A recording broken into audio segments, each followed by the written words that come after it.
Hey guys, it's Nino. I haven't posted a video in quite some time, and I've missed you. Um, so today I'm going to talk about the recidivism rates in prisons, which basically is the rate at which somebody who's already been imprisoned gets imprisoned again. um, we suck. um, so essentially, in the United States, if you've been in prison once, the likelihood of you being in prison again within the next 5 years is 76.6. That's obscene. To put it into perspective, Norway is 20%. And the Netherlands has such a low prison rate right now that they are leasing their jails. They're closing down jails because they don't have enough criminals. And they're leasing some of their jail cells and jails to surrounding countries.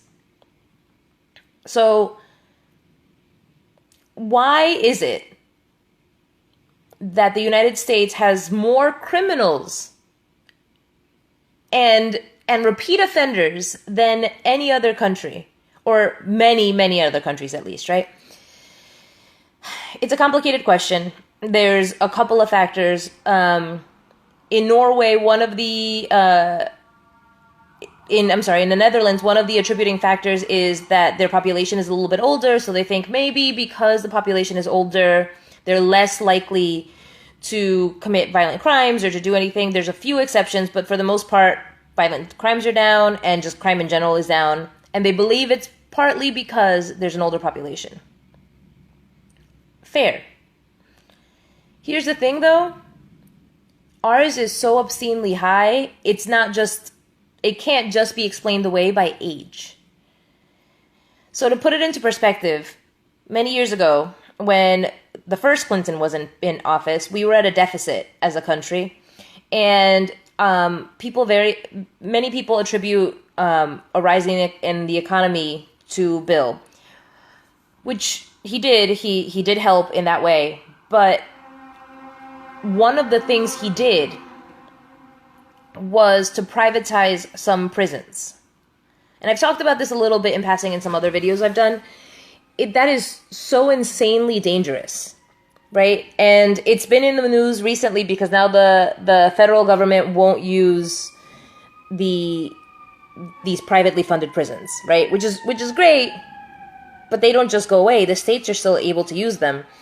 But that state, the private prisons gave us a little bit of money, right? Because now it's a corporation. We don't have to fund the prisoners or those I don't know, that everything that's happening there. So that allowed us to come out of the debt a little bit. But here's the thing. It has led to such widespread corruption, along with some other things, obviously, but it has led to some widespread corruption because I'm a private prison. I don't really care. I'm getting paid regardless of the innocence or guilt of my prisoners. I just want it full. And I want tons of people. I want as many people as possible. And I want them fast, and I don't care what it takes. So what happens? Well, what happens is, as we've sometimes seen, is they line the pockets of a judge who's willing to convict innocent people to put them in jail. And then they go to jail, and now the recidivism rate is at 76.6% because they get out of jail. Now they have a record. Now it's easy. Now I can just go up to them and catch them on any little thing and put them right back in jail. So, because who's going to believe you? You've already been in prison. You've lost all credibility. So it's this never-ending cycle. And guess who suffers most? This isn't an affluent problem, right? Why would the police go to the affluent neighborhoods to presumably put them in jail? Why would I waste my time knowing that it's going to be a longer process, it's going to cost us more money, because they're going to have lawyers and they're going to defend themselves? And they've got connections. So why would I waste my time in the affluent neighborhoods? It doesn't make sense. So where am I going to go? I'm going to go to the poor neighborhoods. I'm going to go to the black neighborhoods. I'm going to go to the Hispanic neighborhoods. I'm going to go to the immigrant neighborhoods. I'm going to go to the areas where they don't have the means by which to defend themselves. So it isn't overwhelmingly shocking that our prisons are overrun and are surpassing the numbers. Like, we have to open more prisons because we can't hold our people. And it isn't surprising that it's blacks and Hispanics for the most part. Yeah, Doug. So the poor people are the low-hanging fruit. They're the easy catch, right? And there's been evidence. Some police officers have been speaking out, and so they've presented evidence of their superiors telling them essentially, like, why aren't you ticketing and stopping more Hispanics and blacks? And like, I can try to find it for you guys, but there's a video where or an audio, I believe, where the superior is saying, why aren't you stopping more Hispanics and blacks? And the person is saying, because they weren't doing the wrong thing. And the superior is like, well, but how do you're more likely to catch them if they're black or Hispanic. So it's such a vicious cycle. And, and if you go back, for example, a little further back in history, where we found out that Reagan's war on drugs was incentivized because he was racist. It was racistly motivated. So because he wanted to get the black people in jails. He was racist and like found a way to kind of put them away. Even with that revelation that occurred, we aren't doing a 180 and trying to stop those things from happening right now. We haven't stopped the war on drugs. Not that it's worked, but we haven't attempted to stop it once we realized that it was racially motivated. Even though the facts and the data overwhelmingly tell us that the recidivism rate in the United States is so high, it's appalling. We're not doing anything different. And okay, yes, let's give the Obama administration credit. They are not allowing federal prisoners to go into corporate prisons. Fine. Personally, I have some opinions about that. It's an election year. He's a Democrat. He wants his girl Hillary to win. He can throw us a bone. That'll take about 5 seconds to overturn once she's in. I have no faith in that sticking. But let's put that aside for a second and just say, great that there's some progress being made. That's great. And we should appreciate that there's progress being made. However, it's not nearly enough, right? I don't know if any of you guys have seen Making a Murderer on Netflix. And that was a white man. And, if you've seen that, you see how, like, dirty and corrupt the American system works, right? And can you just imagine if instead of a poor white guy, it was a poor black guy or a poor Hispanic guy or an immigrant? That story wouldn't even be told because he wouldn't even be alive today. So it's disgusting and we have to do something. And I get it. The system is so far rigged against us. It's so terrible. But guys, honestly, there are prisons in Denmark where the prisoners have a key to their cell. It's all about rehabilitation. They aren't treated like dogs. They are given the free reign of the kitchen with the butcher knives to just make their own meals. They are given an education. They are put back on the streets. They are given an opportunity to be human. And you better believe that, like, drugs are like a slap on the wrist because especially it's a nonviolent crime. And, getting into the whole marijuana debacle, seriously, cigarettes are way more dangerous.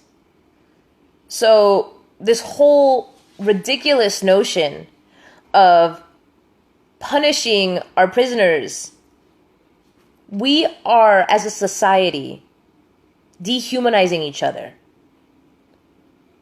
These aren't just facts and figures. We have to remember that these are people's brothers and fathers and sons. And they're in jail for smoking a joint. Really? I spoke to somebody yesterday who was put in jail at 18 years old in the Bronx because he was walking his bike on the sidewalk. Walking his bike on the sidewalk. And they arrested him because they said he was biking on the sidewalk and that's illegal.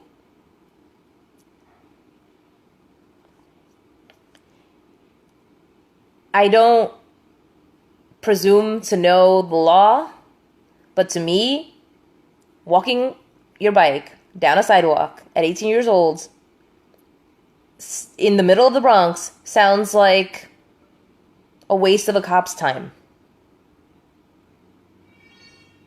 So I feel very strongly that this system's got to change, and it's not going to happen by us watching each other's videos and talking and just whining about it, right? These are some real life situations, and these are some real lives being affected every single day by our complacency. So at Real Progressives, we're up to some big things. We're trying to figure out how to start making this more tangible for our viewers and for everybody, because, nothing's going to change by us just sitting on our couches. And we need the change, because the people that are in prisons right now, they can't vote.